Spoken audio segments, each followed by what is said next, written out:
너무나 많은 분들이 계시기에 이 자리에서 한 분 한 분 다 언급하기는 어렵지만 모든 분들이 우리 사회의 영웅입니다.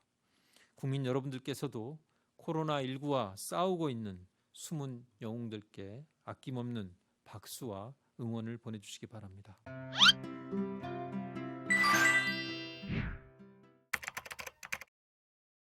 의료진들 이외에도 우리 사회 곳곳에서 코로나19와 싸우며 묵묵히 애써주시는 숨은 의인들이 많이 계십니다.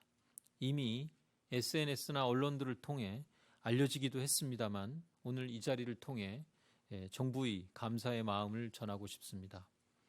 병원에서 의료진들이 치료에 전념하실 수 있도록 청소, 소독 업무에 묵묵히 애써주고 힘써주고 계시는 미화원 여러분들, 혹시 모를 감염 위험 때문에 답답한 보호장구를 입고 매일 의료 폐기물을 수거하고 소각해 주시는 청소업체 종사자 여러분들께도 감사드립니다. 이외에도 평소보다 두세 배 이상 많아진 마스크 생산을 위하여 잔업과 주말 근무를 하고 계시는 마스크 생산업체 근로자분들, 코로나19로 더욱 소외될 수밖에 없는 독거노인, 취약계층 아동들을 위하여 도시락 배달 봉사에 나서주시는 지역 주민분들과 시민단체 여러분들, 우리 지역은 내가 지킨다는 사명감으로 소독 봉사에 나서주시는 방역업체 관계자분들까지 이루 헤아릴 수 없는 많은 분들의 헌신과 협력이 있었기에 우리나라가 코로나19의 빠른 확산을 막아내고 조금씩이나마 분명하게 코로나19를 극복해 나가고 있습니다. 너무나 많은 분들이 계시기에 이 자리에서 한 분 한 분 다 언급하기는 어렵지만 모든 분들이 우리 사회의 영웅입니다. 국민 여러분들께서도 코로나19와 싸우고 있는 숨은 영웅들께 아낌없는 박수와 응원을 보내주시기 바랍니다. 코로나19 진료 현장에서 묵묵히 환자 진료에 힘써주시는 의료진들, 신속히 확진자를 찾아내고 격리시켜 감염 전파를 막아내 주시는 방역 관계자분들, 그리고 일상생활에서의 불편을 기꺼이 감수하고 사회적 거리두기에 적극적으로 참여해주고 계시는 모든 국민들의 노력에 깊이 감사드립니다. 하지만 여러 차례 말씀드린 바와 같이 아직 위험 요인은 여전히 남아 있습니다. 4월 1일부터 모든 해외 입국자에 대하여 14일 격리라는 최고도 수위의 대응을 시행하고 있습니다만 그 이전에 입국하여 자가관리 앱의 관리나 능동감시만 받고 있는 입국자들의 잠복기가 끝날 때까지 이들에게서도 발생할 수 있는 감염 전파를 차단하는 것이 중요한 시점입니다. 이러한 위험 요인 통제에 대하여 가장 효과적인 대응 방안이 사회적 거리두기입니다. 사회적 거리두기는 코로나19의 전파 경로를 차단하여 방역 당국이 파악하지 못하는 감염 환자의 2차 감염을 차단하고 유행고리를 끊을 수 있게 됩니다. 국민 여러분들께서 이러한 사회적 거리두기 효과와 필요성을 유념해 주시고 실천해 주시는 것이 중요한 이유입니다. 국민 개개인의 방역조치 필요성에 대한 정확한 이해와 적극적인 동참 없이는 성공적인 감염병 퇴치를 달성할 수 없다는 것을 다시 한번 강조드리며 손 씻기, 기침 예절 등과 같은 국민 위생 수칙을 지켜주시고 행사나 모임 등은 자제하면서 서로 간의 접촉을 줄이는 사회적 거리두기에 힘써주시기 바랍니다. 정부는 코로나19 확산 방지와 치료 과정에서 발생한 의료기관의 손실을 보상하기 위하여 예비비와 추가 경정 예산을 통하여 7천억 원의 재원을 우선 마련하였고 손실 규모가 큰 의료기관에 대해서는 4월 중에 조기 보상을 실시하겠다고 밝혀드린 바 있습니다. 그간 손실보상 지급을 위한 준비를 거쳐 오늘 146개 병원급 의료기관을 대상으로 코로나19 대응 과정에서 발생한 손실 가운데 일부 금액인 1,020억 원 규모의 보상 금액을 먼저 지급하겠습니다. 이번에 지급하는 보상 금액은 최종 지급 금액은 아닙니다. 아직 확정되지 않은 지급액을 어림셈으로 계산하여 계산급 형태로 우선 지급하는 것입니다. 원래는 감염병 대응 과정에 있어 발생한 손실에 대해서 상황이 종료된 이후 손실보상의 대상과 기준을 확정하여 보상하는 것이 원칙입니다만 코로나19 대응 상황이 장기간 지속돼서 의료기관의 손실이 연일 누적되고 경영상의 어려움이 가중되고 있는 점을 고려해서 손실보상금이 최종 확정되기 이전이나 잠정적으로 산정한 손실보상금의 일부를 미리 지급하는 것입니다.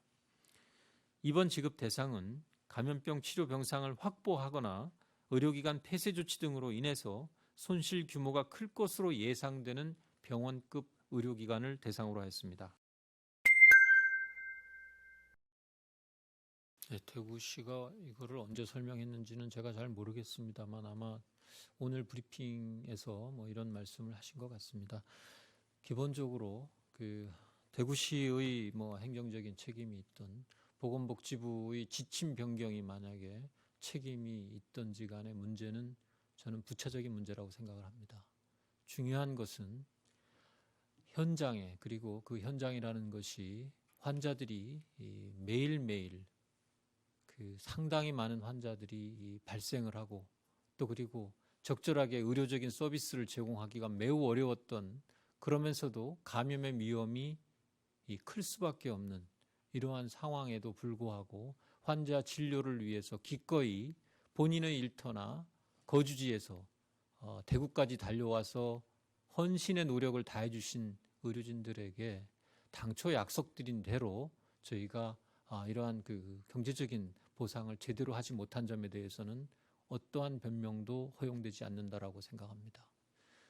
관련된 내용은 저희들이 확인을 해보겠습니다만 이것이 무엇 때문에 이렇게 됐는지 아닌지는 대구시와 보건복지부가 상의해서 조치할 문제라고 판단됩니다. 어떤 것이 됐든지 간에 그 점에 대해서는 정부의 당국자로서 송구하다는 말씀을 의료진분들께 전합니다.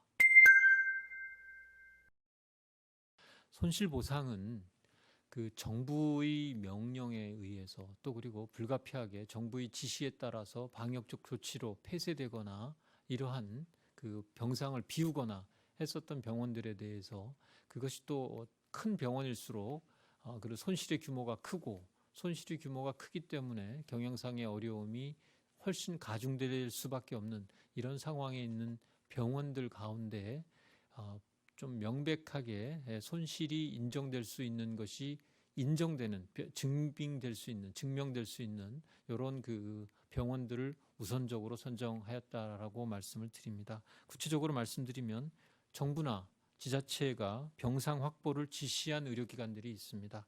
국가지정 입원치료 병상이나 감염병 전담병원 등을 필요로 해서 정부가 지시한 병원들이 있고 그렇게 해서 비운 병상들이 있습니다. 근데 다만 저희가 예를 들면 100병상을 비우라고 했는데 환자가 실제로는 20병상이나 10병상밖에 유지하지 않고 나머지 이 병상들은 그대로 비워 놓을 수밖에 없는 이런 상황에 있는 병원들은 그 비워졌던 병상의 규모를 비워졌던 기간에 비례해서 손실보상을 하게 됩니다. 그 중에 일부 금액을 우선 계산급으로 지급을 하게 된 거라는 점을 말씀드리고, 그 이외에도 확진 환자가 발생을 했거나 이런 경우로 인해서 폐쇄했거나 업무 정지된 그런 병원급 의료기관들도 있습니다.